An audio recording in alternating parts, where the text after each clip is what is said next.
Welcome back to the Winter Growers Podcast. Today, my guests are Amy Frye and Jacob Slosberg of Boldly Grown Farm in Bow, Washington.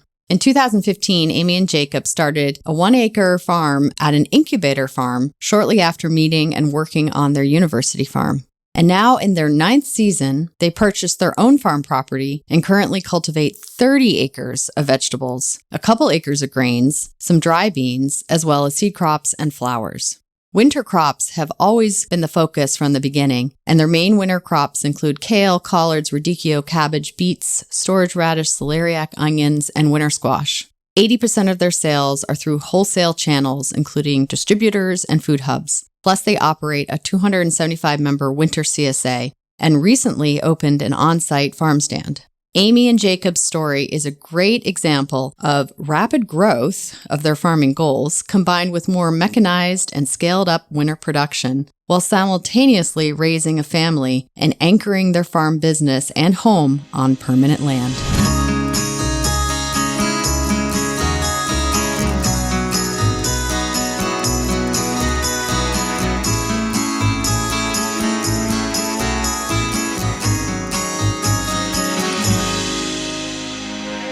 This episode of the Winter Growers Podcast is brought to you by Seed Time.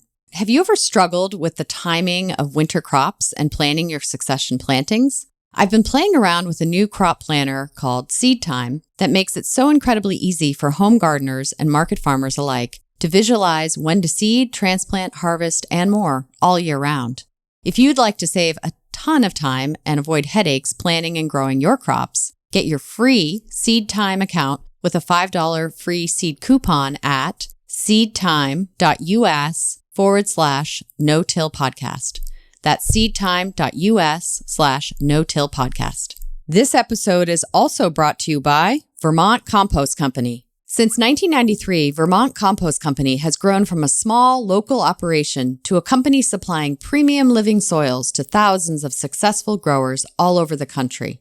Combining meticulously crafted compost with intentional sourcing of the highest quality materials and amendments, Vermont Compost Company consistently delivers organic growers the soils their businesses depend on. In addition to product consistency, growers can count on Vermont Compost to provide the technical expertise it takes to make your organic farm flourish. Visit vermontcompost.com to learn more. Why grow alone? All right, enjoy the show. Hello, Jacob and Amy. Welcome to the Winter Growers Podcast. Thank you. Hi. It's great having you here. So at the end of season 3, I polled listeners for recommendations for season 4, and your names and farm came up quite a bit. So it's exciting to see who listeners want to hear from.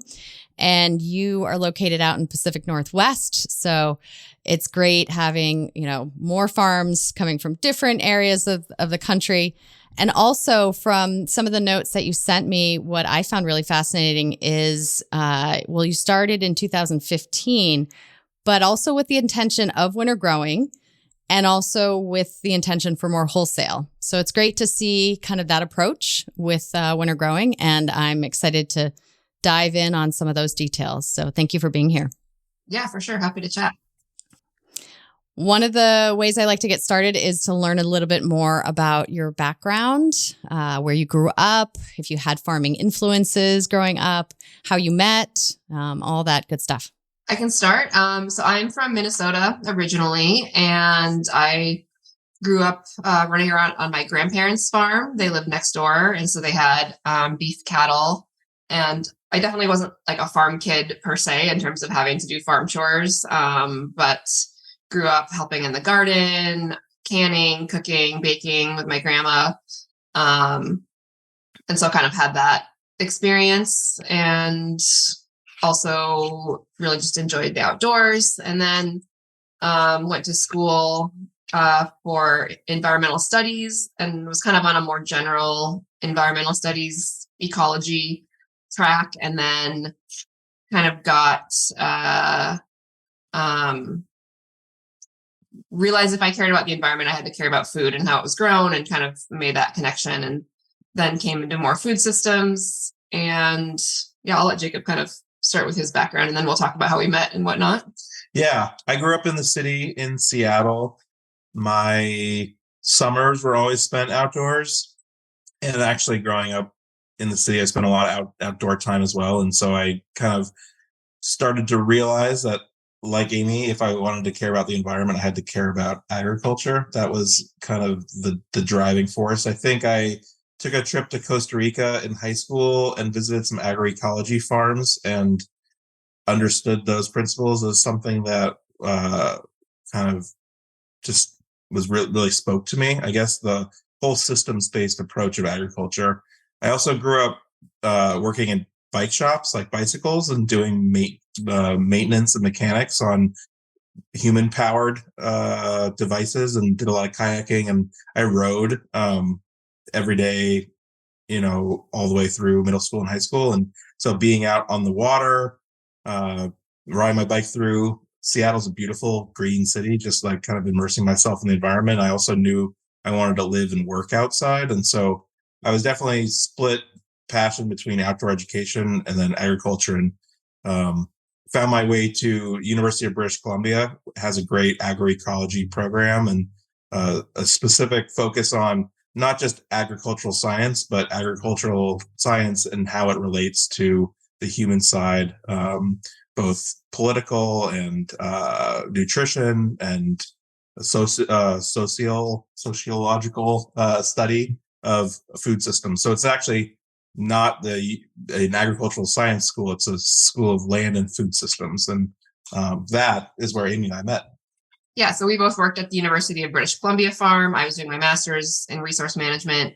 So I feel like Jacob kind of has a more, I would say, like hard science background in farming. He's done the soil science, the weed biology, all that sort of stuff. And I came from a bit more of a food systems policy, land use planning perspective. But yeah, we met working at the farm and got married at the farm and knew we wanted to start our own farm, and in some ways would have loved to stay in Canada, but land prices there are so ridiculous. It's not that it was definitely not easy to buy a farm here, but yeah, we've learned about Skagit Valley, kind of driving through back to Seattle to visit Jacob's family. And we would always stop at the co-op here, and it's a great co-op. So we would be like, well, Skagit must be a great place to be if there's this awesome food co-op with all these local farms supplying it. And then we learned about Viva Farms, which is a farm incubator here in Skagit, where we got our start. And yeah, we made the move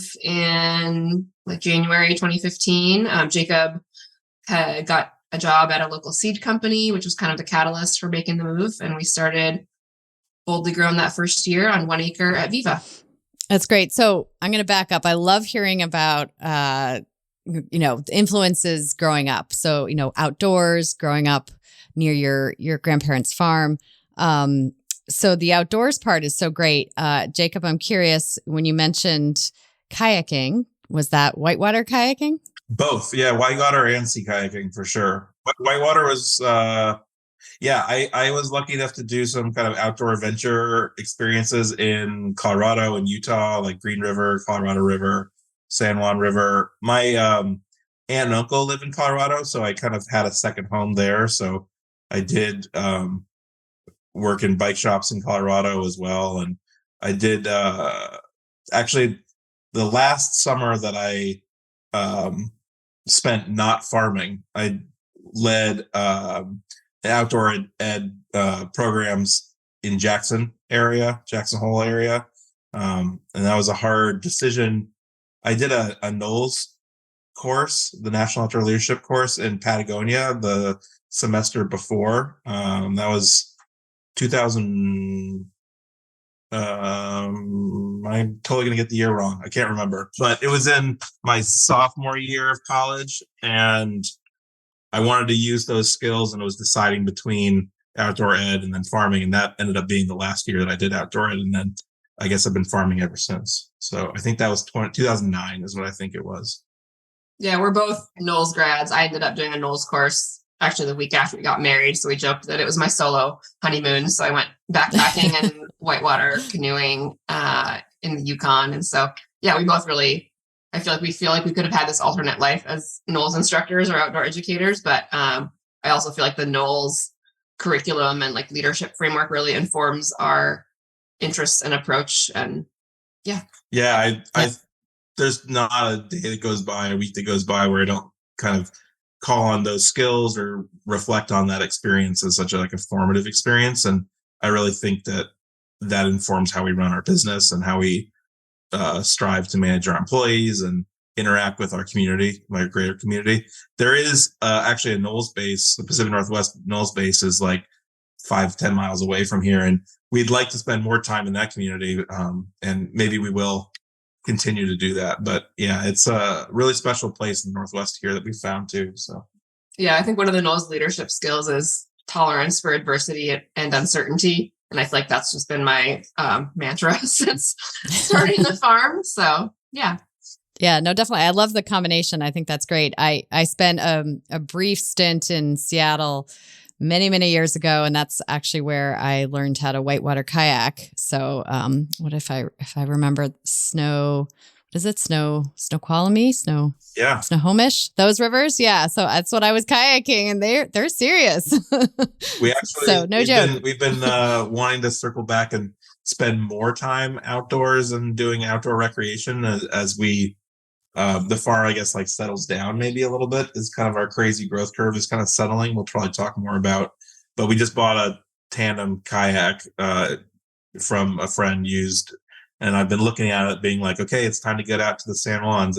I'm excited. Yeah, maybe this summer. Yeah, between the farm and the growth trajectory, having kids, the pandemic, all that. I feel like kind of gone by the wayside, but we aspire to get back to that. Well, good. And then Amy, your grandparents had a farm. What kind of farm was that? Yeah, so they had maybe 100 acres or so in rural southeast Minnesota.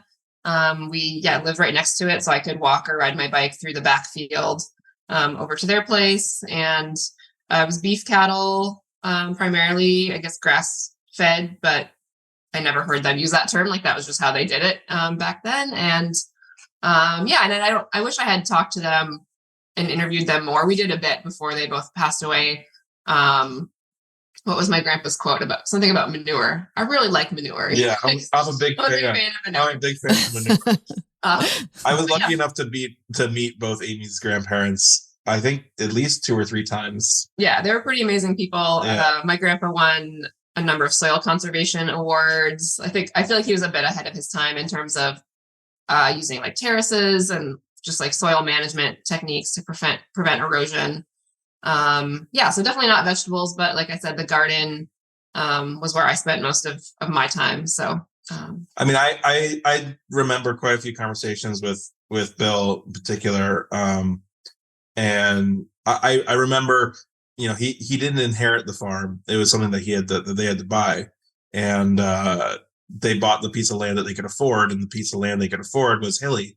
And there was not a lot of trees, and so erosion was a problem. And so he got good at building terraces on the farm. And so it's a really beautiful piece of land that was probably overlooked by a lot of people because it wasn't straight and flat. And he put in terraces to fight erosion. And for that day and age, it was kind of the standard type of farm. But now it would be hyper diversified because they grew pig, they had cattle and they did hay. They also grew grains and corn and, had a rotation that was, a well-managed farm. And it's totally different than what the area looks like now. And corn and soybeans for miles around. Mm. For miles around. So it was definitely bittersweet when, I think we actually had the opportunity to, do we want to resettle in Minnesota and start farming there? And there's definitely a piece of tradition that we missed out on by not taking that route.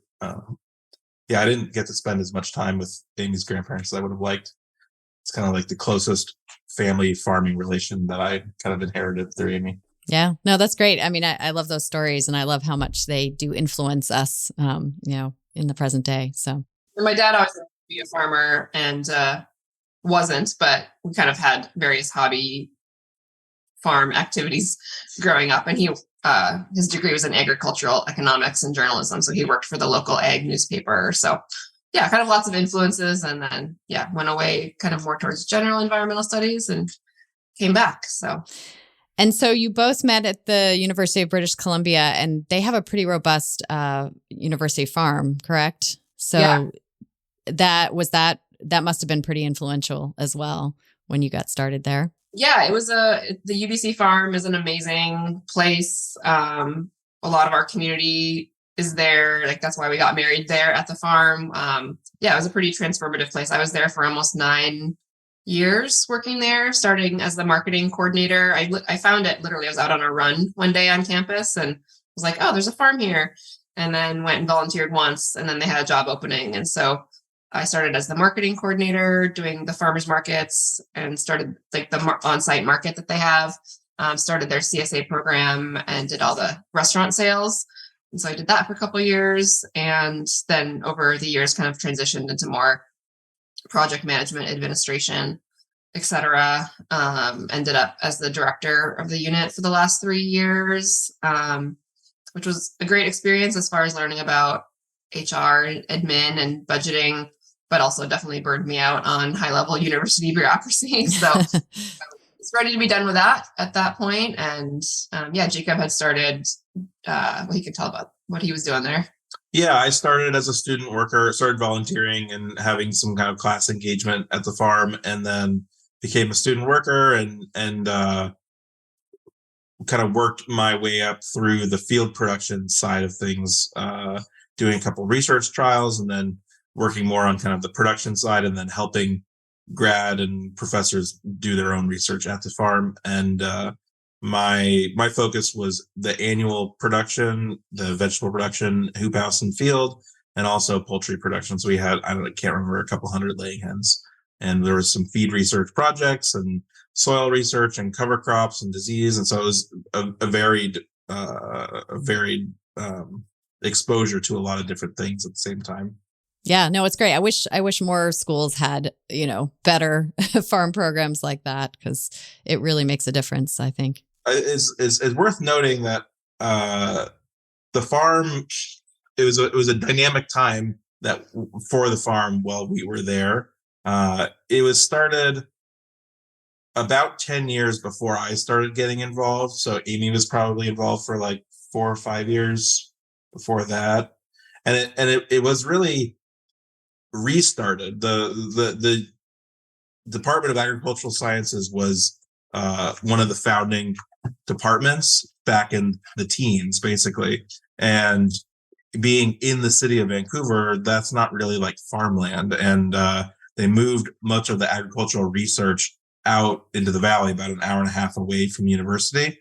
And so undergrad students really didn't have much experience or exposure to the research and actual like where the production is. And a group of students said, well, we want a farm here on campus. And they kind of reclaimed a piece of land that was not really well used. And the focus of the farm became learning, not so much teaching, but also engaging with the community. And now it seems like it's obviously been 10 years since we've been there, but it's really a core function or a core kind of service provider for a great diversity of people, from university students to researchers to the community. And, globally, it's an example as an educational institution. So we were really lucky to be involved with kind of like the teenage years, I want to say, of that organization. And it's definitely highly regarded now. And it was a struggle and a challenge to kind of establish that type of research and that type of community engagement as like a pillar of that department and the university. So we're really proud of our work there. Yeah. So then you landed at Viva Farms, which is incubator farm. And how did you hear about that? And what was your relationship there? I think it was Google. Yeah, I don't remember how we first heard about Viva, but we, I think it was like fall 2014. We were, kind of at this point where, like I said, I was burned out on high level university bureaucracy. We were basically like, do we stay in Vancouver? Jacob keeps working at the farm because he can't live in the city if he's not working on a farm. And I was going to go work at a pie shop and make pies because baking is my other thing I love to do. Or we were going to move out of the city. So Jacob found this seed job, and we somehow heard about Viva. We came down and met with. Well, I remember actually first we went to the Tilth Producers of Washington conference in November, and we met Ray DeVries, who's the owner of Ralph's Greenhouse, which is several 100-acre organic vegetable farm. They were the last farm to be certified organic the first year back in the 80s. So it was like Ray says, we were the last farm that the inspector came to visit. And so they're organic number 86 or something for Washington State. And he was like, whoa, wow, you guys have a lot of cool things going on. You should come by for a farm tour. And so we did on our way back to Vancouver the next day. And we were kind of like, just really, our imagination was captured by Skagit Valley and everything that is going on here and everything that could be going on here. And that kind of got us rooted, our first like kind of good connection in Skagit beyond the co-op. Yeah. And then somehow we found out about Viva and met with them and talked about what it would look like to rent an acre. We also at the same time learned about the Puget Sound Food Hub, which is our local food hub that had then started. It had been running up for a while at that point, but was still pretty small. But just having that marketing opportunity, I was like, wait, you're telling me you will deliver my stuff to Seattle and I don't have to go drive in Seattle and I can just stay in Skagit. So that seemed awesome. And yeah, it just seemed like a great opportunity. So still close enough to our Vancouver community, which we were really sad to leave, but close to Jacob's family. It ended up that my brother happened to move out from Minnesota that same year to Seattle. So then my parents moved out. So once the grandkids, once the kids and the grandkids were all in Washington, it was everyone needed to come. So.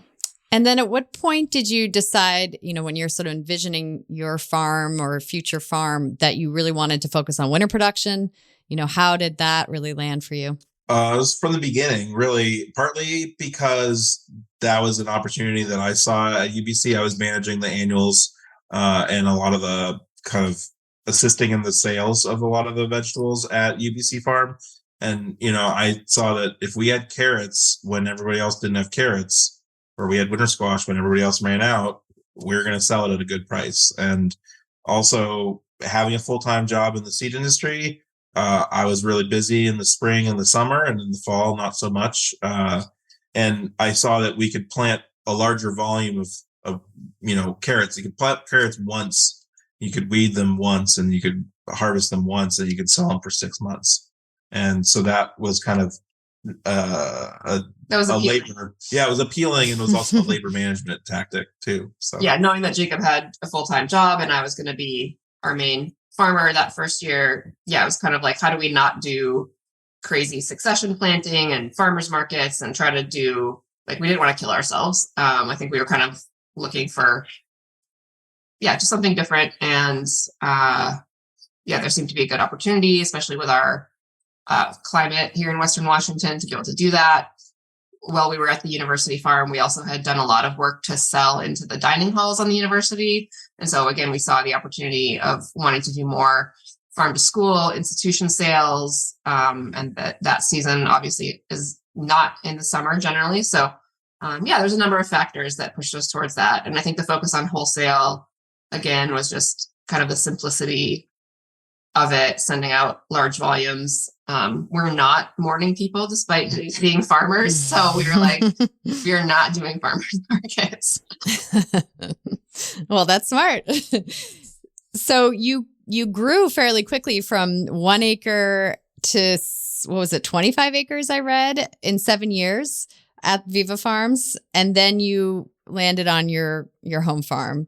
So how, what did that process look like? I mean, to be able to transition everything from, the incubator location to your new farm, that must have been quite a year. Yeah, it's been a wild ride the whole time, for sure. I don't know that I would recommend that growth trajectory to anyone.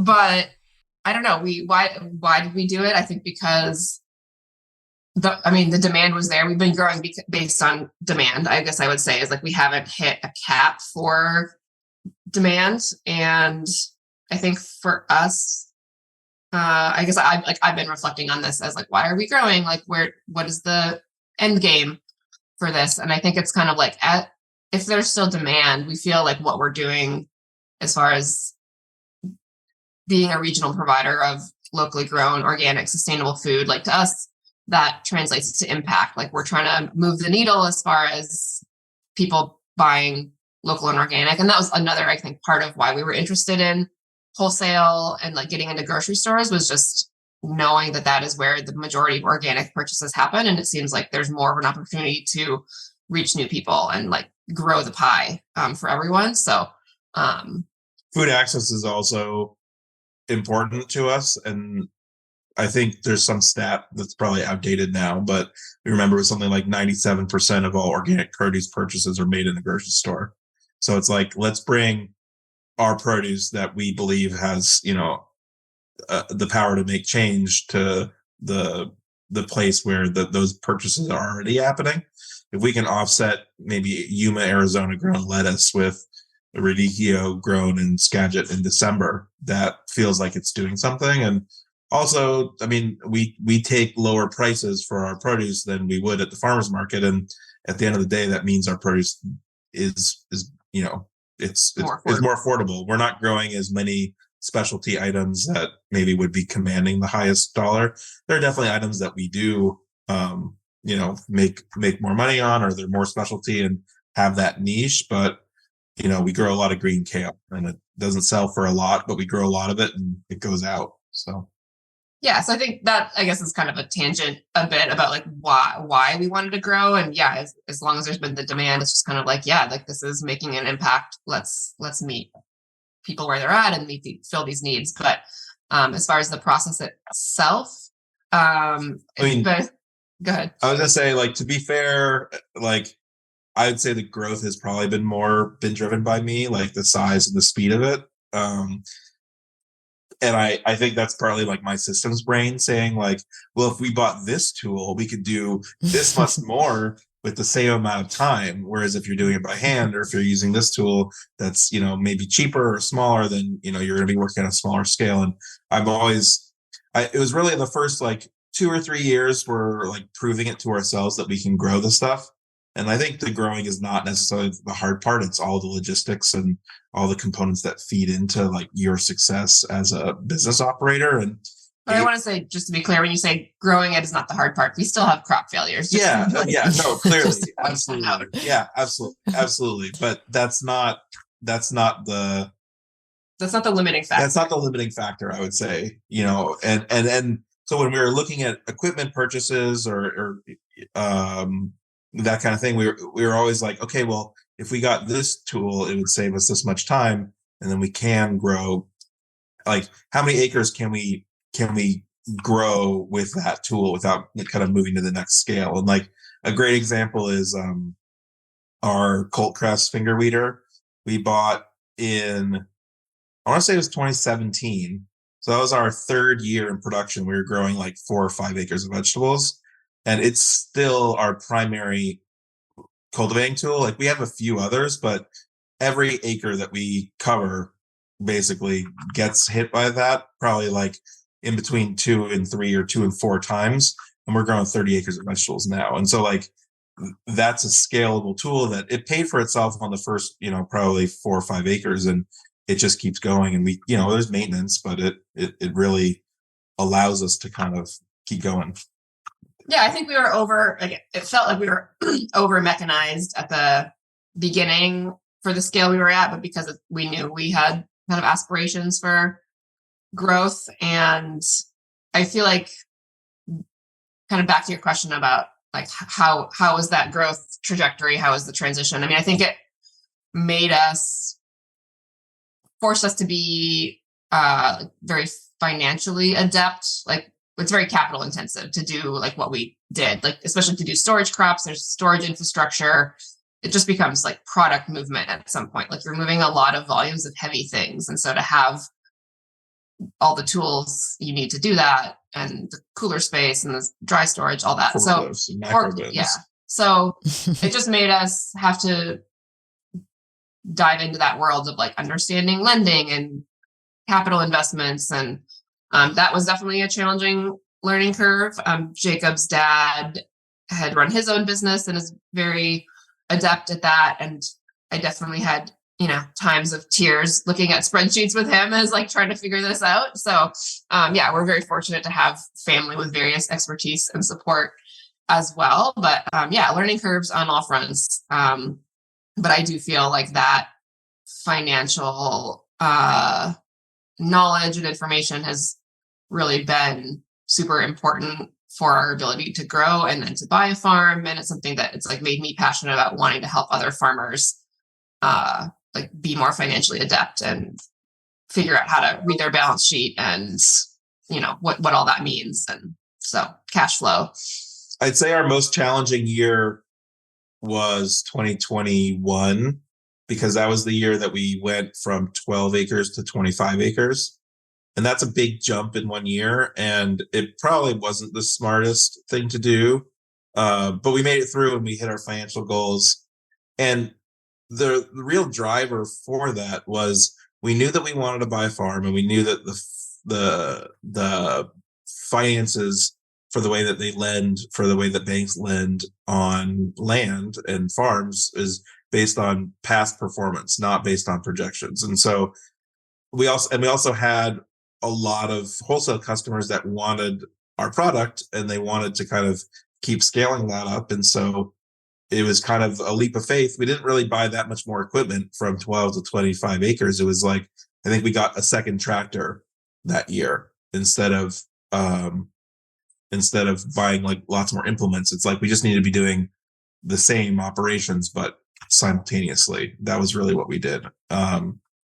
And it worked. It was also really challenging because we were spread out a lot, but without that kind of the demonstration of growth and like the demonstration of the scale that we were projecting, the banks wouldn't have kind of set us up wouldn't have allowed us to go forward with the farm purchase. So, and that was definitely part of the beauty of finding an incubator farm where we could continue to scale and add land over the years as we kind of bought our own equipment and, had an offsite pack shed and things like that. So I definitely feel like that kind of fast tracked our ability to grow our business to the scale where we had the financials to show the bank, hey, we can do this. We have the performance history to show it. Today's episode of the Winter Growers Podcast is brought to you by Johnny's Selected Seeds. Since 1973, Johnny's has supported farmers and gardeners with superior seeds, tools, and information to help ensure their growing success and help feed their communities and families. The research farm is at the heart of Johnny's, where they trial thousands of varieties and tools every year. Their breeding program uniquely focuses on introducing varieties that meet the needs or solve the challenges mixed market, small farmers, and avid gardeners face. Visit johnnyseeds.com for innovative new varieties and time-tested favorites to grow this season.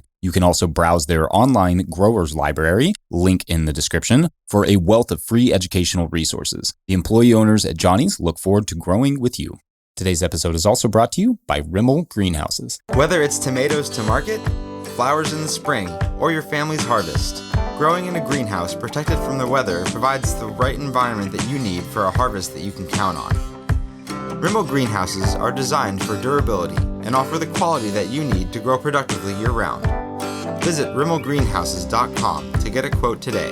If I may editorialize for a second, I own a Rimmel tunnel. I love it. We built it ourselves, and I really appreciated the quality of the tunnel as well as the customer service we received in the process. So make sure to check them out. All right, back to the show. So now you're on your home property. Can you give listeners a description of what the land looks like, infrastructure, just kind of the lay of the farm? Well, yeah, let's do that. But let's start with what it looked like when we bought it. Okay, sure. So we bought this property summer 2021. So last year, 2022 was our first season growing on it. I think we had originally looked at it maybe 3 years prior it had been on the market. And we were like, no way too big of a project. It's an old dairy farm. So it's a 58-acre property. There's 8 acres of riparian buffer along the Samish River. The rest was pasture, but there was probably 50,000 square feet of old decrepit dairy barns and an old house. And we were just like, we don't know what to do with this. This is like insane. And so we were like, nope. Along with the 50,000 square feet of barns, there was 50,000 square feet of like really terrible quality concrete that was poured, 50 different pours over 40 different years. And so there was a lot in the ground. And then also, in addition to that, there's probably, I don't know, 5,000 tires, 10,000 tires, maybe. That was used for old silage bunker plastic covering and used as bedding kind of cushions for the cows. So it was a big cleanup project that started from basically the day that we took ownership. So we looked at it a few years back. We're like, no way. And then had a number of other things fall through in the ensuing couple of years. So then it came back on the market and we were like, well, maybe this is our project. And once we found out we could certify it organic immediately because nothing had been sprayed, and it had water rights, and it's good soil. Those are some pretty key factors that we were like, okay, we'll figure out how to deal with the rest of it. But yeah, it was definitely a huge year plus long project from when we closed so basically we had all the dairy barns deconstructed by hand and the material salvaged for reuse, which was great to be able to do that. And it also saved us money from keeping it out of the landfill. We had all the foundations of the concrete foundations crushed and placed on site. We worked with an architect to go through the kind of site plan for our long-term kind of like farm yard, looking at where to put utilities and where we hope to eventually build new pack shed building and new equipment storage, where to put the greenhouses, how to have flow for fire trucks, and how to have a county approved parking lot for our new farm stand, water, what's the stormwater management plan, all the things that the county requires to have a viable business operating. So yeah, it was definitely a learning curve. But yeah, that's what we spent a lot of the first 6 months to a year doing, in addition to renovating the house and moving our family here. So we're all very excited, us and our crew, to like going into this coming season to not be moving farms and to just be feeling like we're over the roller coaster and the hump of that, and now we get to refocus on farming. So yeah, we definitely are super grateful for our crew, and they really carried the load during those couple of years where Jacob and I were really focused on first the farm search and purchase, and then the infrastructure projects and the move. So it feels like things are settling out a little bit. But yeah, the property itself is beautiful. We're in West Skagit Valley, and we're about 5 acre, or for about 5 miles from the ocean, and we're right off of a road called Chucknut Drive, which is a scenic drive that goes from Burlington up to Bellingham along the Chucknut Mountains, and there's a great community of small farmers, and there's also several large farmers that grow mostly potatoes and grain and broccoli and Brussels sprouts. There's also a lot of seed crops grown in our valley: spinach seed, beet seed, chard seed, cabbage seed are all grown in our area, and it's a diverse growing area for sure. The property does flood, which is another one of the reasons that previously we didn't really want to look at it, because flooding and winter farming kind of a challenge. So that is definitely something that is a concern, and also probably one of the reasons we could afford the property. And in November 21, there was record flooding. So this was after we purchased it, before we were growing here. So it was a good chance to see what happens during a record flood. And so, yeah, it definitely has us thinking about, do we try to, in the future, possibly rent a nearby parcel that is maybe higher just to have some flexibility. But, I think we're just having to realize that occasional flooding might be in our future. And I think how we're managing that is trying to have more diverse crops, as far as we are starting to do. I would say we've basically transitioned to kind of year-round production. We do a lot more summer stuff now as well, but winter is still our main season. But also just trying to invest in equipment now that allows us to harvest more quickly and more efficiently, so that we can get things out of the fields earlier if needed. So kind of TBD how all that will play out. But bigger coolers, more storage rather than winter. I think in the past, the Skagit Valley has a system of dikes and drainage ditches that we are about a half a mile before they start, and so we are in western Skagit for sure, down in the good soil, but we're before the dike system starts, which actually is kind of interesting because when that record flooding happened, there was a lot of fields that were part of the ditch system and dike system, and then when they flooded, they were wet from November until March, and because of the way that the topography is around our farm, the water was gone in 2 days. So from a kind of a management, like spring growing, fall growing, the drainage here is good. The water access is good. It just,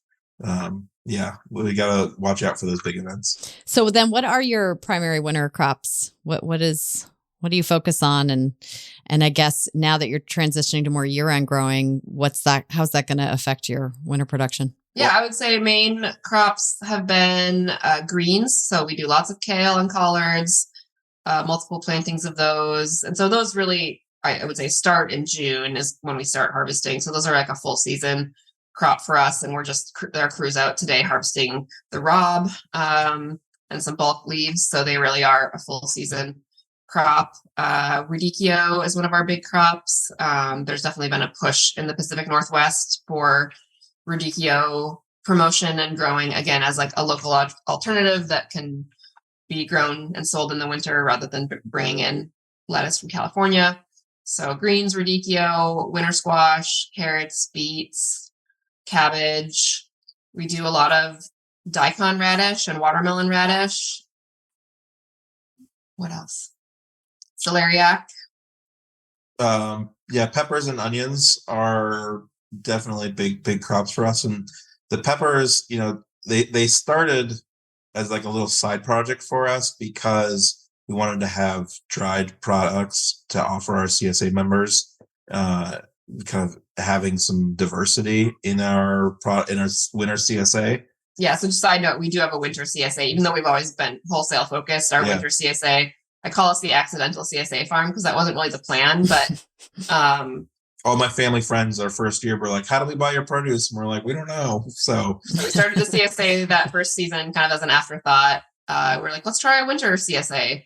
And it's grown since then. So this year, 275 members. We have like 15 drop sites between Seattle, Skagit, and Bellingham. So the peppers were like, how can we do some interesting stuff, have some more value-added items in the winter? But since then, peppers is one of the summer crops that we've started growing more. We're growing about 2 acres of peppers this year, and then bunched carrots is our other main summer crop, and then the greens. So I think they're a nice complement to the winter production, and it does, I feel like our cash flow is a bit opposite from other farms, like because our winter cash flow is higher. So it is a nice way for us to even out our cash flow and even out our labor needs. So it's not like so intense in the winter and then not as intense in the summer. So I think they complement each other well. And again, I think help us manage our risk of flooding. And so I think once we had gotten customers interested in our products and they knew that we had good reliability and quality, then they're interested in kind of where else can we fill gaps. So we're really trying to find crops that make sense for us to grow and that we can market at I guess I want to say like fair prices that are, they're not like, we're not looking for top dollar on any one particular item, but it's like a steady, staple, easy sale.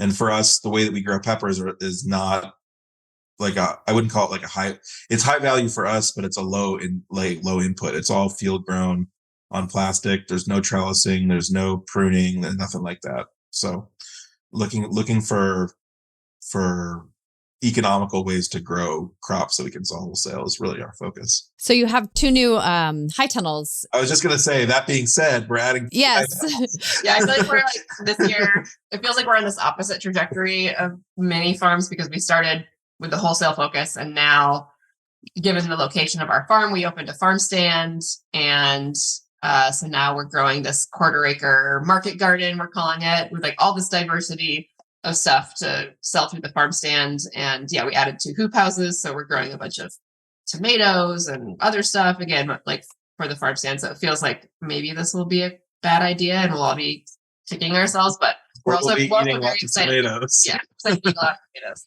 And how's that going to influence your labor needs? And, how many employees do you currently have year round or for the winter? What does that look like? Yeah, we have about 10 right now. And I would say we had 14 or so at our peak.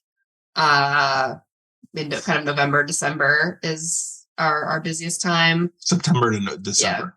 Yeah. And we're again trying to figure that out. It's hard to forecast given that we haven't really done this before, but I would say we're trying to staff up so that we don't shoot ourselves in the foot and not have the labor we need. So we tend to attract quite a few people that are interested in ag but don't have a lot of experience, and so I think just throwing them into a situation where they're picking hundreds of cases of kale and carrots on a daily basis or weekly basis, like that's not the most like enriching experience. Whereas on a smaller farm that's diversified, you'd be getting more different crops. And so I think that these people, these employees will learn about horticulture and plant growth, and it'll give a little more diversity of tasks. And we're excited for it. Yeah, so it'll be good. And you, Jacob, you work for a seed company as well? Is that? Yeah, I do still work with it's called Gowan Seed Company. I originally, it was called Osborne Seed Company, and I was their main commercial rep from 2015 through 2017 or so, 2018, I guess. And in that time period, Gowan purchased Osborne. Chris Osborne, the owner, was turning 70, I think, and was ready to kind of pass the reins on. And Gowan was the company from California that purchased. And for me, it's been a great transition. Like it's a larger company, and there's a lot of really passionate people that work there. And I get to work with really fantastic growers. But right now I primarily work with, pretty large scale commercial growers. And I love working with them and seeing their scale and helping them, coach them through growing challenges and variety challenges, and having another view on the industry, for sure. So it's a job I do enjoy. Obviously it means that I have to rely on our crew very heavily for a lot of different things. Used to do a lot more in the evenings when the farm was much smaller, or on the weekend days. And we have some great crew that we've trained over the years that really self-led, and they come to me for troubleshooting and coaching and systems and stuff. But once we had kids, all the evening, the late nights watching carrots in the pack shed till 11 p.m. kind of had to stop once kids entered the picture. So for sure. And do you source all your seeds then from there? I mean, what's your? I would say the lion's share. But there's a lot of there are several things that we get from different seed companies. So our varieties, it's kind of funny because people say, "Oh, do you have all these special varieties?" And I'm like, I don't know. I grow mostly what's in the catalog because that's the best stuff. Like that's the adaptable stuff, So there's definitely things that we've learned about each little variety in our growing region and our climate and fertility needs or whatever, spacing and stuff. But what works here doesn't necessarily work other places. But what generally works everywhere. So, Do you have any interest in eventually producing seed yourself, or is that kind of an interest? We are going to be growing a seed crop completely separate from my Gowan day job, but we're going to be growing this. I think it's a baby leaf chard. It's a commercially grown variety that currently has only conventional availability, and the seed producing company wants to make it available organic for organic growers. And so I think there's actually going to be a conventional field within a mile or two of our organic field, so that we don't have to worry about pollen cross-contamination because it's the same variety. Whereas if we were growing, so in our region, like I said, being a seed growing region, all the seed farmers have to work together to make sure that the isolations are maintained for quality and purity and true to type. And so the seed companies and the seed producers work together to maintain those isolations. So, but yeah, so we're growing an acre or two. Yeah, we're gonna start with 1 acre and see how it goes. So basically grow it much like you grow chard and then just try and make it bulk, basically. And then we did buy a combine 2 years ago. It was kind of like somebody called me and was like, "Hey Jacob, I heard you're looking for a combine." And I was like, "No, but what do you got?" And, just to be clear, it was like a very old $1,500 combine. Like it was not some big fancy thing, but it actually in many ways it's a perfect combine for small plots of seed crops. So it's very adjustable. It's manual, but it's very adjustable, and it's small, so it can get in and out of small fields. And the important thing is it came with a cutting head, which is like you normally use for grain, but also has a pickup head too. So for seed crops, you typically swath them first to let them dry down.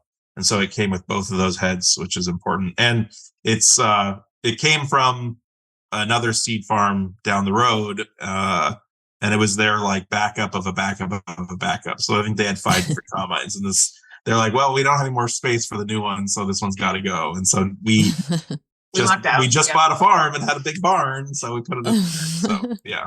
Anyway.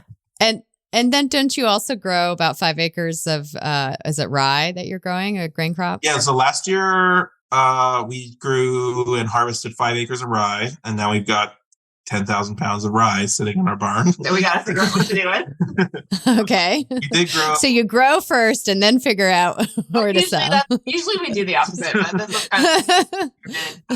We're selling rye berries like through our CFA and through our farm stand, and we're trying to figure out, there's some local mills. So we're seeing if we can get it, custom milled into bags of boldly grown farm rye flour, but we'll see. It's pretty amazing. Again, speaking to the community and the farming community, farming infrastructure in Skagit, we were like, oh, you combine your grain. It's organic. There's weed seed in it. There's some veg. But how do we get it cleaned? It's not clean enough to plant or to eat. And we're like, oh, there's a grain elevator right down the road. Oh, they're certified organic. Oh, they have cleaning equipment. Oh, it's $70 a ton to clean it. That's like nothing, basically. So we are extremely lucky. And it's like literally a mile down the road. It doesn't even make any sense that we're this lucky to be farming a community like this. Magic Skagit. The Magic Skagit. I like that. So what would you say is the future? I mean, you've had a lot of changes here, but do you want to sort of land on a set number of acres? Kind of, where do you see the farm in 10 years? I think coming out of this craziness, especially the crunch of the last couple of years, throw in the side of pandemic, it's been a little insane. So I feel like we're at the point where we need to and want to do some more visioning for, what does the next, this is our 9th season. So what does the next 10 years of boldly grown look like? I think in the short term, some stability would be nice. Our property has probably 35 acres of tillable ground. So we're fairly close to maxing it out. So I think really we need to think about, kind of take a step back, think about what are our goals, and go from there. And it'll depend again on where does the market go. Do we find a cap for demand or not? I don't think we have visions of being hundreds of acres. Jacob and I might differ on that, but no, that doesn't sound nice. But yeah, I'd like to have. I mean, I think off the cuff, I'd like to have stability in like resilience in our farm system, and I think we've built resilience into our farm through diversity, both in crops and customers. And I'd like to work towards stability for all the other components, like land access, which obviously buying a farm helps, but I don't think either Amy or I really think that like 35 acres of vegetables on 35 tillable acres is like the right thing. We want grains to be a part of the farm as a way to rotate and take care of the soil. So that's kind of stability in that aspect. We really want stability for our workforce, for our employees, like as much as many people that want to have the year-round kind of career jobs on the farm that's like the goal for us. So like kind of crop, like finding the right crops that carry us through all the way through. I think the hoop houses are a great example of like, if that provides people work during our slow time, say like February through May, that's a really good way to grow that. And then stability for our customers. We want our customers to know what they're getting from us every single year and have that be stable and not, we'll try new things for sure, always to stay kind of interested. But it'd be nice if it wasn't like we were reinventing the production system every year. And I think less and yes, we are doing that. But those are the kind of things that I think about. It's less about like how many acres of vegetables are we going to grow. It's like, what do we want from the experience of this? Does that make sense? We both definitely feel reinvigorated by having landed on this property. It wasn't like fun being all spread out at multiple plots and moving around. And I think we're feeling like we can finally farm in the way that got us excited about farming in the first place, in terms of relating back to our environmental values and land stewardship. We have some NRCS funding to put in hedgerows for pollinators. So I think just like really getting grounded on this property is super exciting to us now. And we need to do some more thinking about what the future holds. But I think for this year, we're going to just try to enjoy farming. So it's interesting because I can reflect on, like, there's a perspective I can see a lot of other people having, where they say, oh, well, this is the farm that I have, and this is the mortgage payment that I have, and I want to maximize the return from this farm and like go to those highest value crops. And I don't think I like begrudge people for that. I think that's a good approach. But for me, it's much more about, I think this is like the systems approach that I think of. It's like, it's about the people and it's about the customers. And it's about like, if people want our winter squash and it's profitable, like, yeah, we should grow more acres of that, like as long as it fits in the rotation. And like, it might not be the most profitable, but it's a good thing in the rotation. It's a good crop. People eat it. It keeps people, our customers, from buying more Mexican winter squash in November, December, January, February, March. Like, I don't want to just limit ourselves to this property, but I also want to be in a place where if things don't make sense, we can shrink down and change. Yeah, no, it sounds like a good plan. So I'll be curious to see where you are in 10 years too. So we'll see. Me too. Well, I think we're ready for the lightning round. Are you ready for those questions? Yeah, bring it on. Okay. Number 1, favorite crop to grow, cook, or eat? For me, it's carrots to grow, because growing good carrots makes me feel like a good farmer. I feel like I'm always torn between radicchio and celeriac. I do love a beautiful radicchio field, and just seeing the plants get the big frame and get firm, and harvesting a nice big head of Treviso is probably like my favorite thing. But I also really have a soft spot for celeriac in my heart. So why? Say more, because I don't know. I love celeriac fries. I love celeriac fries. It's like, because it's the underdog as part of it. Okay. It's like the ugly vegetable that I want to tell people is really delicious. So yes, it is. It is. I love mashing it with potatoes. So it's delicious that way. What about cook or eat? Do you have a favorite to cook and eat? I do love radicchio. We eat a lot of radicchio. We eat a lot. Cliche because we're like known as a radicchio farm, but it is because we love to eat it. We salads. I mean, it's whatever's good in the season that we're eating. Like, it's tomatoes in the summer and it's radicchio in the winter. I mean, that's, those kind of things. It's Rob in March. I don't eat that much kale during the year when we grow a lot of kale. But yeah, exactly. Whatever's best at the time of eating, for sure.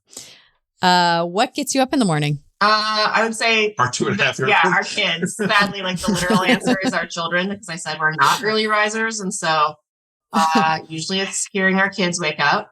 Yeah, I feel like the more philosophical answer would be because like we believe in what we're doing and we're excited. And so we embrace the day with vigor. I don't know. It's our kids. Serving customers. I mean, that's the thing. Yeah, we do believe in what we do. We really think about our customers not as customers, but more as like partners, I think, and I think it's partly because that we're wholesalers. Like, we totally rely on our customers to communicate about our product and why we grow what we grow. It is totally a partnership, and we do have really strong relationships with those customers and want to make sure that we're always doing the best we can for them. And because, if we take care of them, they take care of us, and then we can take care of our employees and we can take care of our land. All that ties together.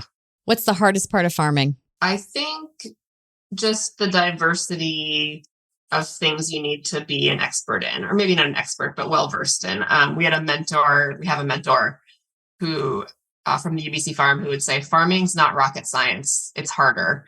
And his point was just really the breadth of, it's much more of a generalist, like a breadth of skill set than a deep dive into any one thing. Like you have to market, you have to be financially adept, you have to understand biology and chemistry, communication, management, like just that diverse skill set, which I do feel like is like Jacob and I have very complementary skill sets, so it works well for us. But that I would say is just an ongoing thing that can be very tiring. So like having to be good at all those different things. Yeah, I was going to start by saying what Amy said, kind of like competing priorities, just like being pulled in so many different directions. I do think like market factors, market pressures are probably the thing that we spend the most time thinking about and stressing about. Like things that are out of our control. Yeah, things that are out of our control. And I think that's it's interesting. Amy and I stress about different things. She stresses out all the things that we can control and like making the right decision, which is good. And then I stress about the things that are like the weather or like, NAFTA and like, how Mexican produce comes in here at half the price of what we can sell it at. And I'm like, why would you worry about that? You can't control it. So we're still in it. So it's kind of probably good that we stress out about different things. So we're often not both completely stressed out at the same time. I think the thing that I just like continually reflect on is that there aren't very many farmers left, and the scale that commercial agriculture operates on is just so staggering and kind of beyond where we can comprehend and where we can kind of, I guess, like compete. And so I just wish it were easier for farmers like us. Like I wish there were more farmers like us and that it was easier for all of us. Because I don't know. Like it's hard. It's a challenge. I feel like we're being very fast in your lightning round. So yeah, fair enough. If we need to speed it up. That's okay. It varies. It's lightning fast, lightning slow. Okay, we've got a favorite tool. Cold press finger weeder for sure. The Argus 3-point mounted. Excel or QuickBooks. I don't know. we have very different skill sets and roles and macro bins and forklifts. Favorite music you listen to while farming? I feel like this is going to age me, but I tend to like go back to a lot of my punk pop interests, like Fall Out Boy, Panic at the Disco. I don't know, stuff like that. Linkin Park, just blast it. Yeah, I don't know. I just need whatever music kind of like suits the pace of things. Like you're sitting in the spader, you're going 1 mile an hour, probably not that. But if you're like, if I'm working, I was just saying, you're amping up the pack shed and you're matching the speed of the carrots coming out of the barrel washer or something like that. So yeah. What do you love besides farming? I would say outdoor pursuits. Again, something we hope to get back to more. We were just talking about maybe we can try to do a backpacking trip, the two of us this summer. And I do love baking. I mean, yeah, kids, outdoors, food, like any combination of those things. What would you be doing if you weren't farming? I don't know. Jacob would be screwed. I don't know. I don't know. I feel more, and Jacob knows this, I feel like I went through a long period where I was still like questioning, do I want to farm? Do I not want to farm?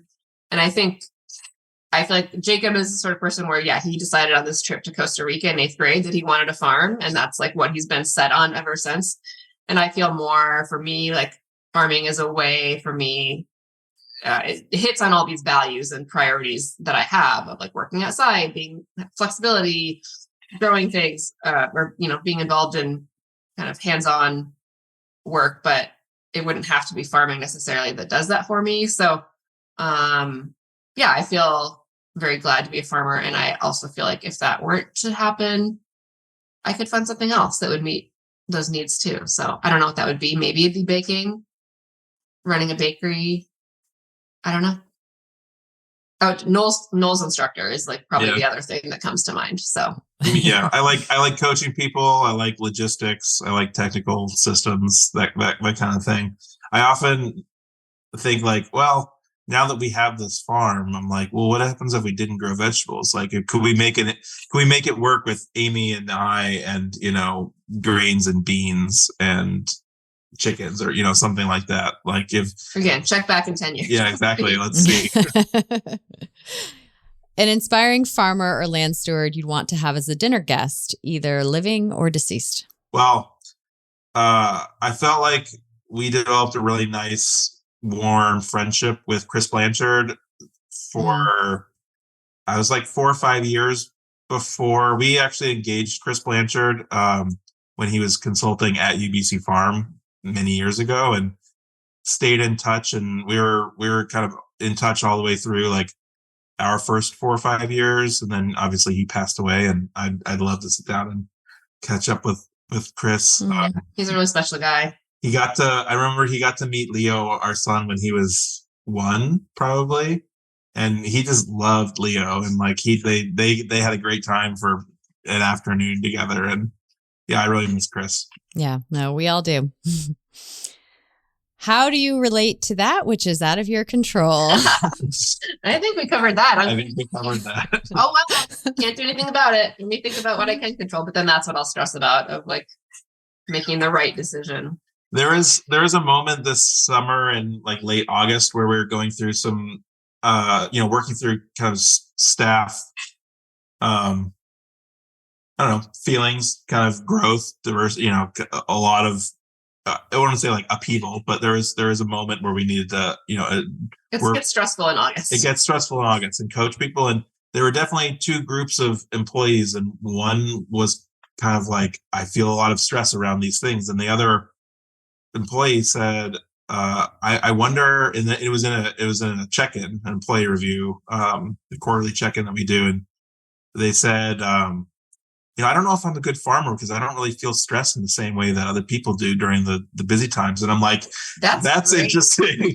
Like, you should kind of like reflect on that a little bit more, because I don't know if that makes you a bad farmer. So maybe you're the best farmer, like you can operate if you can keep your hat on when it's stressful, that's a really good thing. So. Yeah. Well, the wisdom is always, don't ever quit farming in August. Yeah, right. If you're going to quit it, because that's like the tipping point right there. If you can get through August, things get easier. Where and how does wildness enter or influence your farming practice? Yeah, I think we kind of touched, a bit on that here and there. I feel like again, back to my original interest in farming was I was going for more ecology. It was in a wildlife biology class that I read this book called The Farm as Natural Habitat. And I think it was a compilation of essays, but that's kind of what really like set off the connection between farming and environmental concern. In my mind, it was like farming is both one of the biggest factors as far as like habitat degradation and environmental degradation, but also has a potential to be a solution. And so, getting back to stewarding this property, having riparian buffer, putting in hedgerows, trying to figure out, I feel like it's a hard line to walk of how do you have this productive landscape that can pay our mortgage payments that we need to pay and foster diversity and wildlife. So, I think Wendell Berry informs a lot of that, of just this, philosophy on wild places and integration of like kindly use, I think is how he puts it. So, and we still like to get out to the wilderness and get away from it all. So that restorative time as well. Mm-hmm. And finally, how will you grow old, or how are you growing old farming?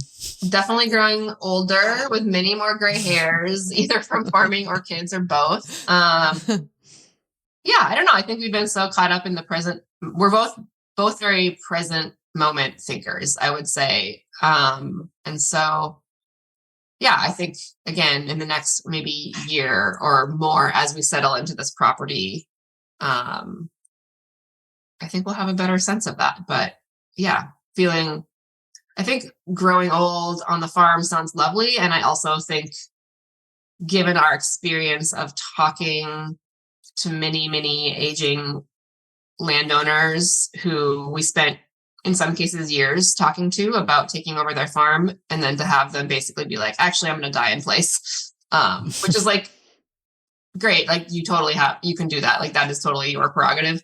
But we're also kind of like, let's not be those people. Like, let's see how can we facilitate the transition to the next generation, whatever that looks like at the time, whether it's our kids or not our kids.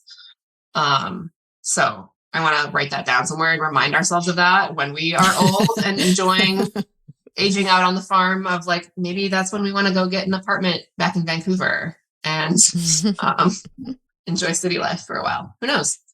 I think my answer to that, I concur with what everything that Amy said. I also think about, like, in terms of where I'm at right now, being a little bit more settled on this farm as we were kind of getting our feet on the ground. We're kind of digging back into the horticulture side of things and kind of trying to become better growers. And it's interesting to think that when I was taking soil science at UBC was 15 years ago.